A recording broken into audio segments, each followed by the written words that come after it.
Many of us have seen this kind of question before, or we have seen these scenarios before. How are we going to handle it? How are we going to deal with it? Let me just bring this to you. Don't forget, when dealing with quadrants, like I always say,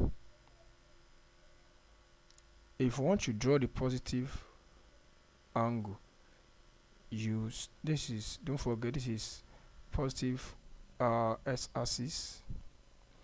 To draw the positive angle, let's say you want to construct angle 30 degree, you go like this. You start from this horizontal line, you go like this. Let us call this 30 degree. Now, what if you want to construct negative 30 degree? How will you construct it? To construct negative 30 degree, we go like this. Instead of going this, this direction is anti-clockwise.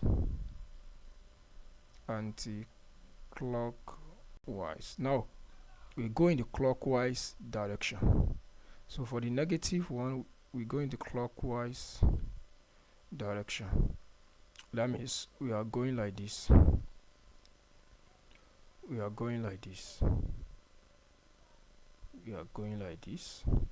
So here we have our negative 30 degree. Also, let's say we want to construct let's say angle maybe 150 degree. For 150 degree as well, we go like this. For 150 degree, we go like this. 150 degree, go like this. Don't forget anti-clockwise. We go like this. So we call this 150 degree anti-clockwise. And for negative 150 degree as well, we go like this. For negative, we go like this. You can see that we are starting from here, so we go like this. For negative 150 degree, we are going like this. Now, what do you now notice? Anytime you are constructing an acute angle that is negative, you cannot go beyond this line.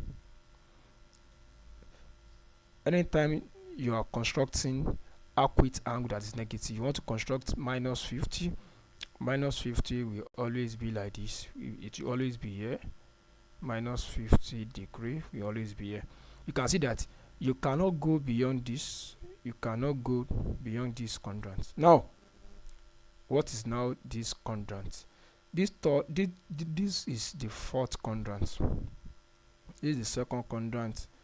This is the third quadrant, and this is the fourth quadrant. This is the fourth quadrant. And don't forget, according to the quadrant rule, in the fourth quadrant, tan theta is negative, sine theta is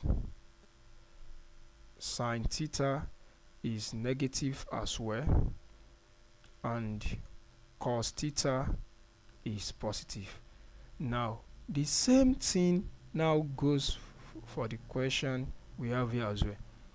Now, for any negative angle you are picking, as long as this angle is not greater than 90 degree,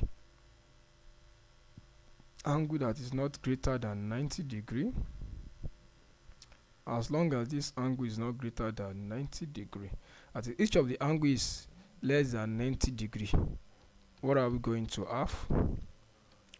What are we going to have? Since the negative angle falls in the fourth quadrant, negative angles, that is the negative acute angles, falls in the fourth quadrant.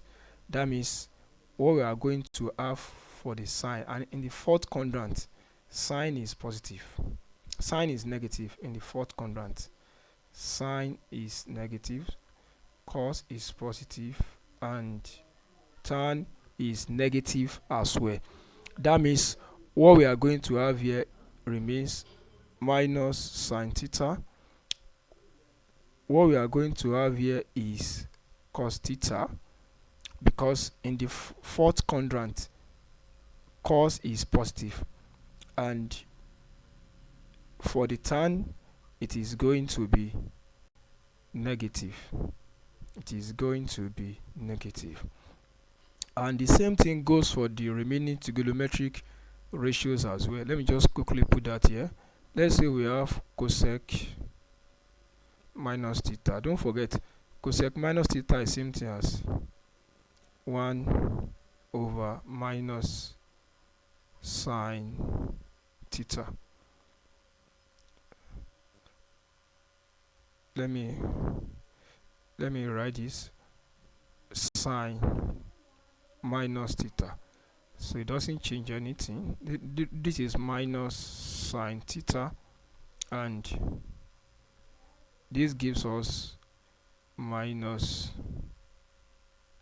cosec theta. Now for sec theta, for sec minus theta,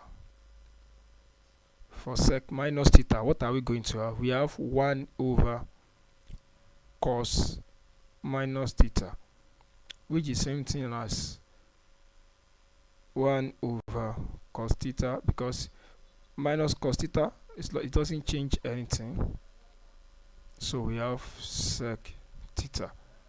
And the last one, which is cot minus theta. For cot minus theta, what are we going to have? We have 1 over tan minus theta, which is same thing as 1 over minus tan theta. And finally, we have minus cot theta. You can see now, you don't need to cram it. That is how it is done. Like the video, subscribe, comment as well. Please, I want you to subscribe to this channel so that you can enjoy more of these wonderful mathematics videos. Thank you.